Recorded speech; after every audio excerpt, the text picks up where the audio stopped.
Hello friends and student, my name is Dr. Vijay Ghorpade from Kavitri Bhinabai Chaudhary, North Maharashtra University, Jalgaon, Maharashtra. आज हम शोध अभिक्षमता यानी research methodology के बारे में जानने की कोशिश करते हैं। हमारे छात्र जो MA in doctor Ambedkar thoughts के फर्स्ट सेमिस्टर में हैं, उन्हें मैं जानकारी देना चाहता हूं कि उनका पहला ही जो पेपर है, उस पेपर का टाइटल है डैट 101 रिसर्च मेथोडोलॉजी। और इस रिसर्च मेथोडोलॉजी के तहत पहला जो यूनिट है, उस यूनिट का टाइटल है nature of research and research methodology.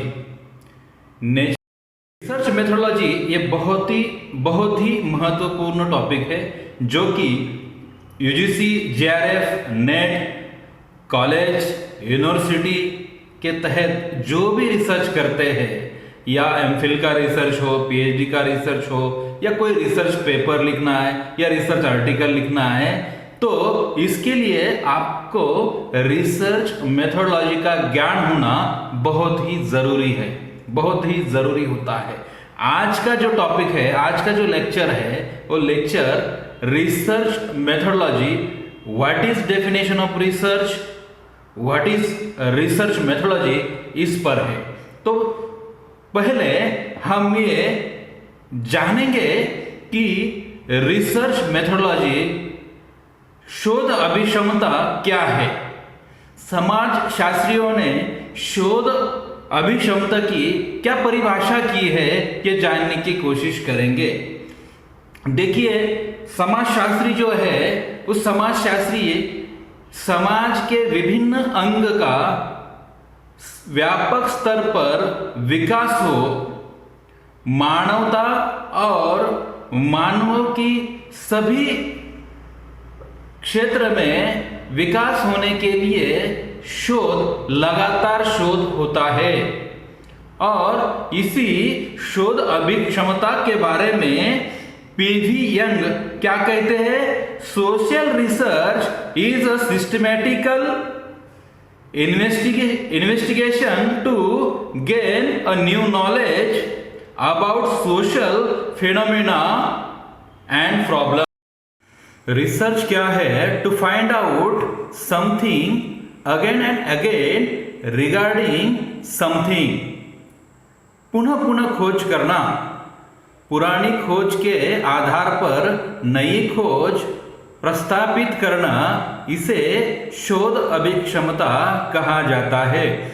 तो समाजशास्त्रियों ने विभिन्न परिभाषा इस शोध अभिक्षमता, शोध अनुसंधान के बारे में की है।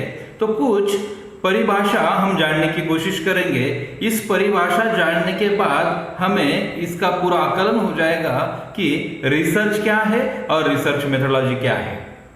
तो society is an organized group of person associated together with shared objective, norms and value pertinent to society. Peoples have social life and social progress. इसका मतलब है कि समाज जो विभिन्न वर्गों से बना है, विभिन्न संप्रदाय से बना है, तो इस समाज अपने ढंग से अपने जो नीति नियम है, उस नीति नियम से आगे चलता है। समाज के व्यापक विकास के लिए शोध अभिक्षमता जरूरी है। समाज के सभी अंगों का विकास होने के लिए रिसर्च आवश्यक है। इसीलिए रिसर्च मेथोडोलॉजी का अवलंब किया जाता है। तो हम जानने की कोशिश करेंगे कि रिसर्च मेथोडोलॉजी क्या है।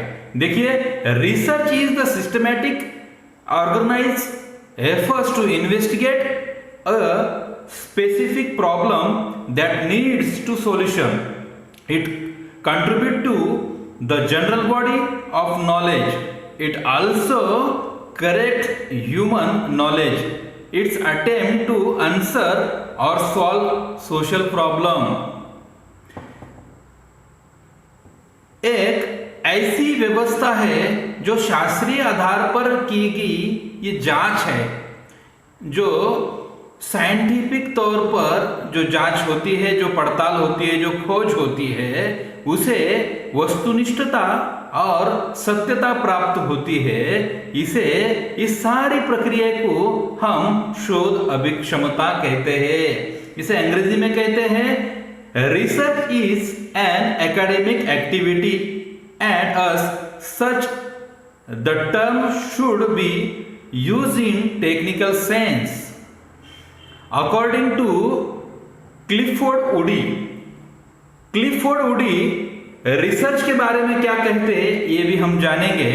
क्लिफोर्ड वुडी रिसर्च के बारे में कहते हैं research comprise defining and refining problems, formulating hypotheses or suggested solutions, collecting, organizing and evaluating data, making deduction and reaching conclusion, and the last carefully testing the conclusions to determine whether they fit the formulating hypothesis। इसी बारे में CA मोजर जो समाजशास्त्री है वो क्या कहते हैं?